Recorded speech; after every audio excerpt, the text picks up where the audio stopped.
তৃতীয় শ্রেণীর বিজ্ঞান বই নিয়ে ধারাবাহিকভাবে আলোচনা করছিলাম। এখন তোমাদের সাথে আলোচনা করব বিজ্ঞান বইয়ের 13 নম্বর পৃষ্ঠা থেকে। আমরা দ্বিতীয় অধ্যায়ের দ্বিতীয় টপিকটি নিয়ে আলোচনা করব প্রাণীদেহের বিভিন্ন অঙ্গের কাজ, মানে বিভিন্ন অঙ্গের যে কাজ থাকে। বিভিন্ন অঙ্গের সাহায্যে প্রাণীরা সুস্থ ও সুন্দরভাবে বেঁচে থাকে। প্রতিটি অঙ্গেরই সুনির্দিষ্ট কাজ রয়েছে। প্রাণীদেহের বিভিন্ন অঙ্গের কাজ কি? কাজ প্রাণীদেহের বিভিন্ন অঙ্গের কাজ নিচের মতো করে খাতায় একটি ছক তৈরি করি। দেহের বিভিন্ন অঙ্গ এবং তার কাজ। চোখ দিয়ে কি কাজ করে সেটা লিখব, কান দিয়ে কি কাজ করে সেটা লিখব, নাক দিয়ে কি কাজ করে লিখব, মুখ দিয়ে কি কাজ করে, পাখনা দিয়ে কি কাজ করে, ডানা দিয়ে কি কাজ করে, পা দিয়ে কি কাজ করে, সেগুলো আমরা এই ছকটা পূরণ করব। দেহের বিভিন্ন অঙ্গ এবং তার কাজ। চোখের কাজ কি? চোখ দিয়ে প্রাণী চারপাশে সব কিছু দেখতে পারে। কান দিয়ে কি করে? কান দিয়ে শব্দ শোনা যায়। নাক দিয়ে কি করে? নাক দিয়ে শ্বাস নেওয়া হয় এবং গন্ধ পাওয়া যায়। মুখ দিয়ে কি করে? মুখ দিয়ে খাবার গ্রহণ করা হয়। এরপরে কি আছে? পাখনা দিয়ে মাছ পানিতে সাঁতার কাটে। ডানা দিয়ে পাখি আকাশে উঠতে পারে। পা দিয়ে প্রাণী চলাফেরা করতে পারে। তো এইখান থেকে তোমরা সুন্দর করে উত্তরটা কোথায় লিখবে? এখানে বক্সে লিখে ফেলবে অথবা কাজটা তোমার খাতায় করবে, যেটা ভালো লাগে সেটাই করতে পারো। ছকে লেখা দেহের বিভিন্ন অঙ্গ প্রাণী কিভাবে ব্যবহার করে সে সম্পর্কে চিন্তা করি এবং ছকে লিখি। কাজটি নিয়ে সহপাঠীদের সঙ্গে আলোচনা করি।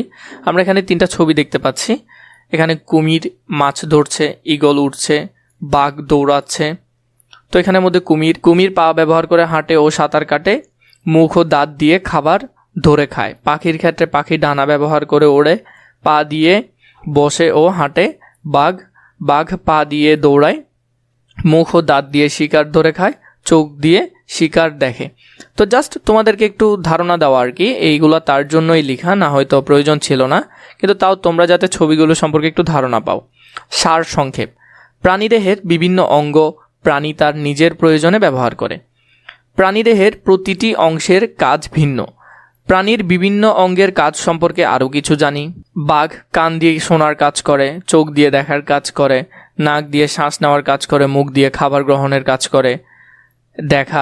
চোখ দিয়ে প্রাণী আশেপাশে সব কিছু দেখে। খাবার সংগ্রহ ও শত্রুর কবল থেকে রক্ষা পাওয়ার জন্য প্রাণীর চোখের প্রয়োজন। সব কিছু শোনার জন্য প্রাণী কান ব্যবহার করে। কোনো প্রাণী কানের মাধ্যমে আসন্ন বিপদ বুঝতে পারে। শ্বাস গ্রহণ ও শ্বাস ত্যাগ করা এবং ঘ্রাণ নেওয়া। প্রাণী সাধারণত নাক দিয়ে শ্বাস গ্রহণ করে বেঁচে থাকে, আবার ঘ্রাণ নেওয়ার ক্ষেত্রে নাক ব্যবহার করে। খাদ্য ও পানীয় গ্রহণ। বেঁচে থাকার জন্য প্রাণীর খাদ্য ও পানির প্রয়োজন হয়। খাদ্য ও পানি গ্রহণ করার জন্য প্রাণী সাধারণত মুখ ব্যবহার করে। যেমন প্রাণীর পায়ের যে ব্যবহার সেটা এখানে দিল, ব্যাঙ লাফ দেওয়ার জন্য। চলাচল। খাদ্য সংগ্রহ এবং নিজেকে রক্ষা করার জন্য প্রাণীকে চলাচল করতে হয়।